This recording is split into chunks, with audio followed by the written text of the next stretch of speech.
Saudara yang dikasihi Tuhan, 2 Korintus 9 ayat yang ke-6 berkata, "Camkanlah ini, orang yang menabur sedikit akan menuai sedikit juga, dan orang yang menabur banyak akan menuai banyak juga."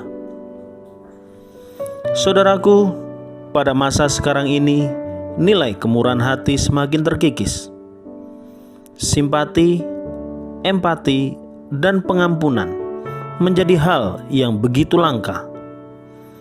Tetapi sebagai anak-anak Tuhan, janganlah kita menjadi serupa dengan dunia, melainkan sama seperti Kristus, Sang Dermawan yang murah hati. Selama hidupnya, ia tidak pernah jemu menyatakan kemurahan hatinya bagi orang-orang berdosa. Dia ingin kita menjadi orang yang murah hati, sama seperti Dia yang adalah murah hati. Mungkin saudara bertanya, bagaimana caranya agar kita memiliki sikap hidup dermawan yang suka memberi, sedangkan kita juga memiliki banyak kebutuhan yang harus dipenuhi, sedangkan pendapatan kita terbatas. Perhatikan saudara yang kasih Tuhan, bahwa cara kita berpikir akan terlihat pada kehidupan kita. Jika sikap hati kita miskin dan cara berpikir kita sempit, maka akan sulit bagi kita untuk bisa bermurah hati dan suka memberi.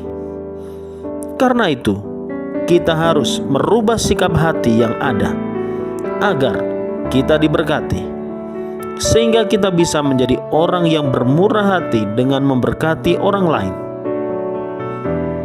Perhatikan firman Tuhan di dalam Lukas 6 ayat yang ke-38.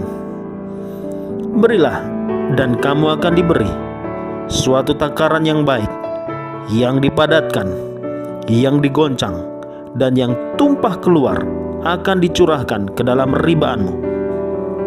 Sebab ukuran yang kamu pakai untuk mengukur akan diukurkan kepadamu." Jadi ketika kita memberi sesuatu, maka kita juga akan diberi. Kemurahan atau kedermawanan seperti ini bukan hanya berbicara soal uang, tetapi juga membagikan waktu, pengalaman, nasihat, motivasi, memberikan pujian, mengampuni, serta rajin berterima kasih di saat dilayani, sehingga bisa membuat orang lain menjadi orang yang lebih baik dari sebelumnya. Perhatikan firman Tuhan di dalam Amsal 28 ayat yang ke-22.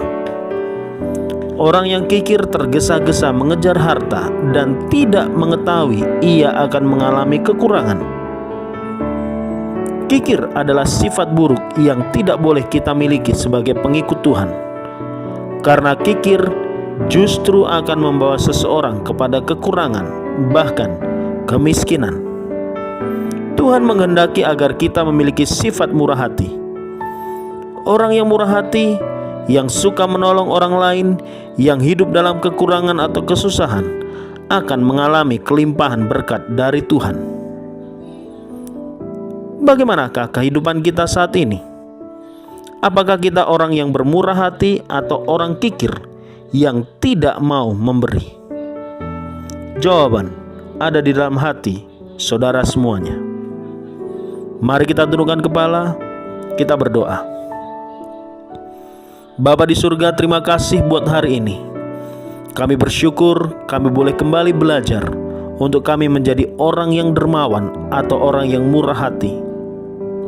Ajar kami sepanjang hari ini untuk kami boleh menjadi orang yang bermurah hati kepada sesama kami, supaya kami boleh meneladani apa yang sudah Engkau lakukan.